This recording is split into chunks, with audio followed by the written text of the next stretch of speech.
Hello dear friends. So today we are going to start the next lecture on the value at risk. So before what is value at risk, let us have a review discuss about the risk and uncertainty. See, risk is basically when we know that the probability of outcomes. So when we say there is a 30% chance to something happen or not to happen, so we know the probability of the outcome. So then what we call it a risk. For example, risk in investment portfolio or in any portfolio. So here we know the certain probability about the risk. Uh, that means we can measure it, and if it is measurable, that means we can mitigate it. So that's what we mean by the risk. However, the uncertainty is basically where the probabilities are not known. We are not sure about what is the probability of it. If that is the case, then we cannot measure it. And if we cannot measure it, that means we cannot mitigate it. For example, monetary policy and outcome. If the government changing the monetary policy, what is the chances the output will change by how much percentage? We cannot say with any probability. We cannot measure it. So there is the difference between the risk and uncertainty. And this is actually a theoretical consideration here we have. However, in the empirical world, though it is not uh, distinguishable to risk and uncertainty, and often it has been interchangeably used into the literature. However, conceptually there is the difference between risk and uncertainty. Risk, where we are able to measure the probability of that outcome, of that chance. However, in case of uncertainty, we do not have any measure, we do not uh, quantify the outcome, then we call it uncertainty. Now, so that means we are talking about the risk. So what is the risk of an asset or a portfolio? Let us say if you have a manager and who manages a certain portfolio, and his supervisor, and he asks him, so can you quantify the risk? What is the risk we have in that portfolio? In the previous lectures, we have discussed about the volatility, which is basically degree of variation or the dispersion of asset returns, which is often measured by standard deviation or the variance. So he can say the volatility, that he can use the measure volatility, and if he informs him, let us say there is the 2% of volatility in the asset return, does it quantify the risk what he is going to ask?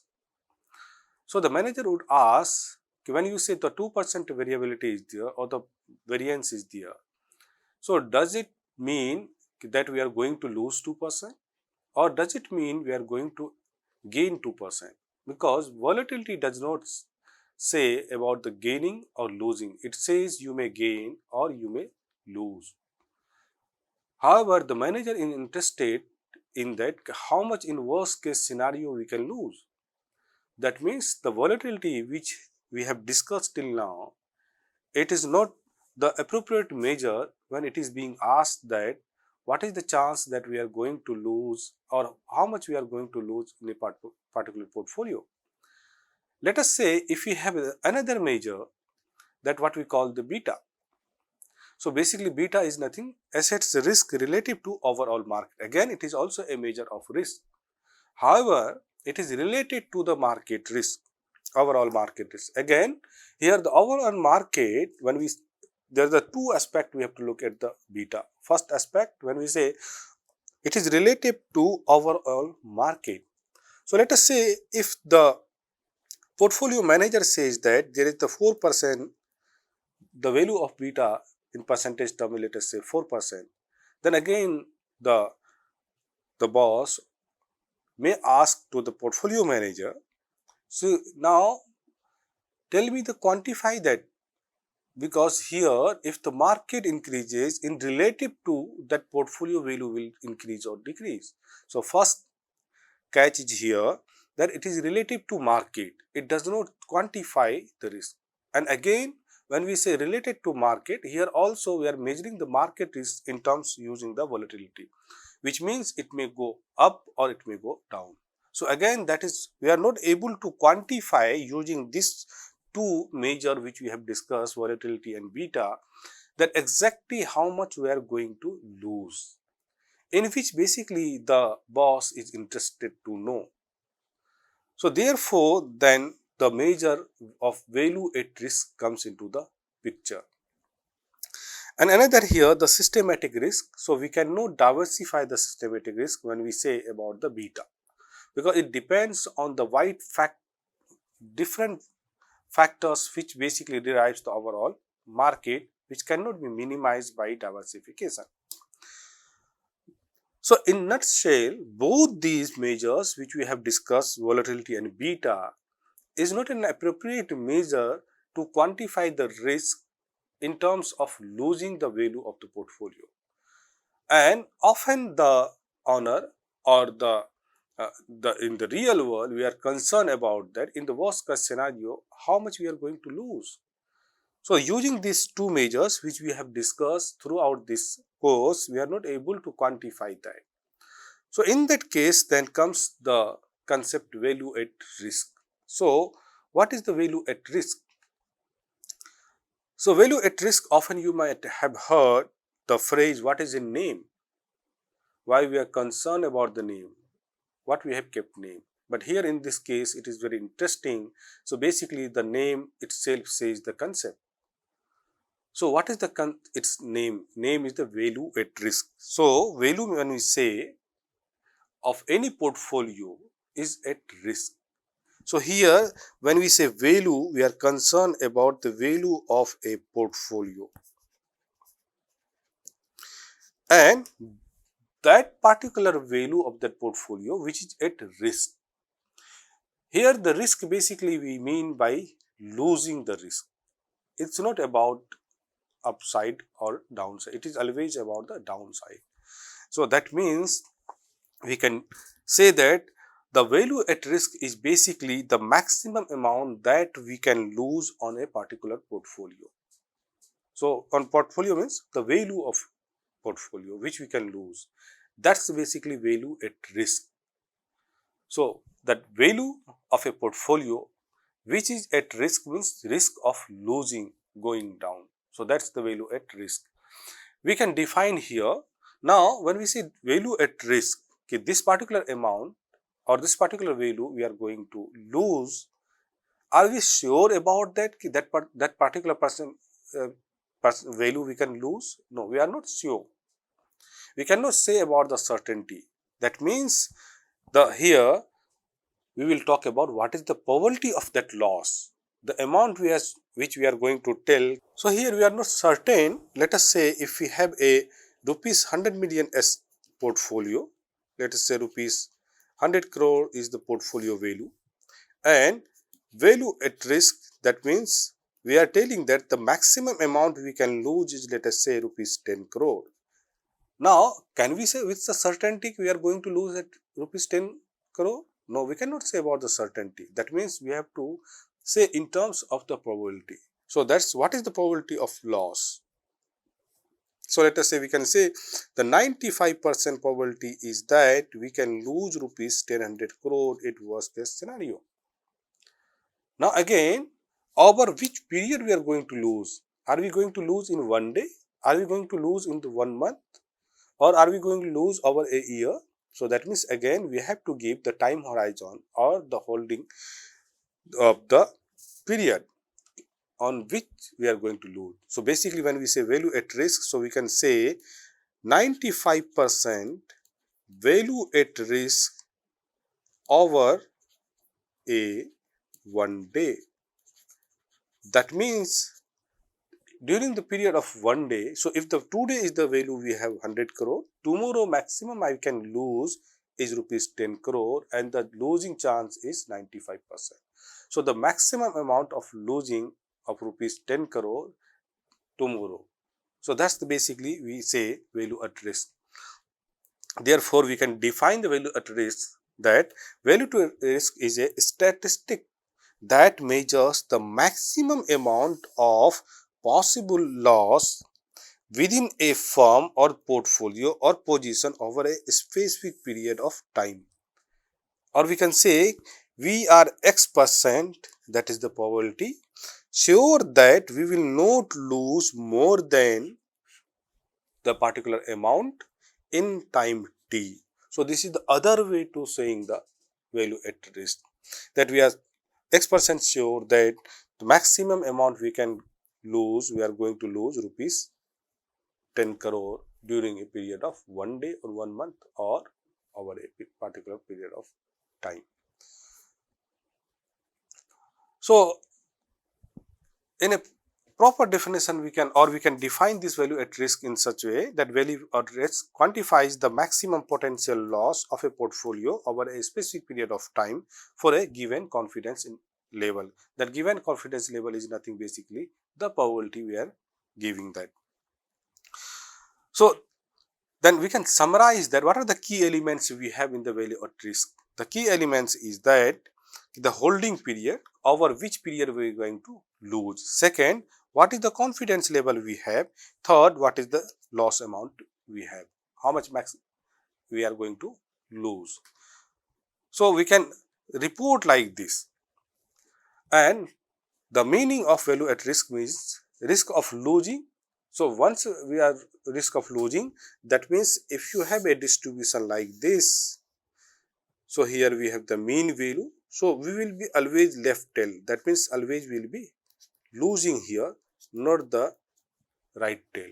So when we say mean the value at risk, that means we are talking about the risk of losing, not about the gaining. This can be interpreted in the two ways. Let us say here what we are, let's assume that the daily 99% value at risk is rupees 5,000 on a particular portfolio. So we have a particular portfolio, one day 99% value at risk for 1 day is rupees 5,000 crore. So that means what we say, if you are using the confidence level approach to interpret this, we can say I am 99% sure that the maximum loss will not be more than rupees 5,000 crore in a day. So we can say the 99% sure that maximum loss will not be more than rupees 5,000 crore in a day. Or we can interpret the same thing in other way using the minimum loss level. That is, see, we are sure 99%. That means there is chance of error of 1% that the loss could be more than rupees 5,000 crore. So that's the approach we take when we take the minimum loss level approach to interpret the value at risk. That there is the 1% chance is that the daily loss will exceed rupees 5,000 crore. So if you are using the confidence level to interpret the VAR, so we can write 99% value at risk, or if you are using the minimum loss value, we can say value at risk. For example, we can say that 95% value at risk is rupees 100 crore for a day or in a day. This implies that either we can say that I am 95% sure that maximum loss in a day will be rupees 100 crore, or we can use that there is chance that 5% chance is there that maximum loss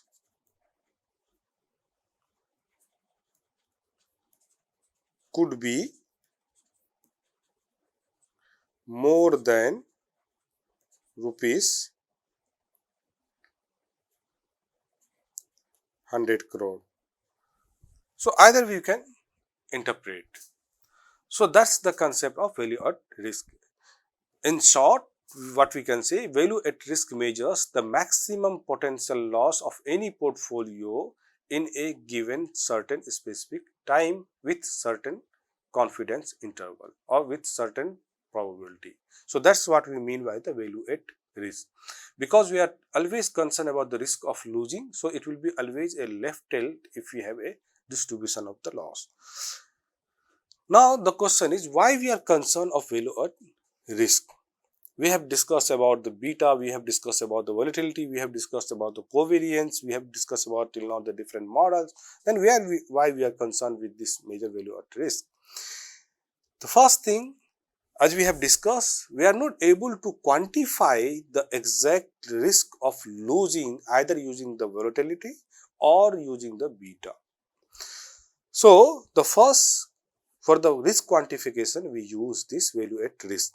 So it quantifies the potential loss in a portfolio's value over a specific time period horizon at a given confidence level. So it is quantifying the actual possible amount. So once we know that how much we are going to lose, that means the firms can assess the extent of the risk exposure in clear monetary terms. Now they will be able to know how much we are going to exactly lose if there's something adverse happens. Now, if they know that, let us say if they are managing the two portfolio 1 and portfolio 2, then they can assess the value at risk of this portfolio and the value of at risk of this portfolio. Depending on that value at risk, they can manage the asset classes. If let us say in the P1 the value at risk is higher, then they can switch to the P2, or they can change the asset classes in the P1 which they have in the P2. So that it facilitates to make a comparison, and then they can manage it better. The second, portfolio management. Then once we are able to quantify the risk, we can optimize the portfolio by identifying and controlling the risk level. So from which risk asset classes we have the risk that we can change. And once we know the risk, then by comparing the risk and the return, they can allocate the capital efficiently to balance the return and the risk. Another thing they can do, once they know the diversification, the performance evaluation of any portfolio they can do. So all this is possible once we know the value at risk. Another implication of value at risk is that a lot of regulatory compliance can be implemented or can be used. For example, in the Basel Committee, we have a certain percentage, you must have the capital reserves of this. So that capital reserves is basically decided based on the value at risk. So the certain firms, or let us say banks, if they are managing a portfolio, or the banks had the capital of rupees 100 crore, then they may invest in some other portfolio. So if the value at risk will decide, the maximum, the regulatory authority can say that the maximum amount of value at risk, if it is rupees 10 crore, then banks must have the capital reserve. Banks must have capital reserve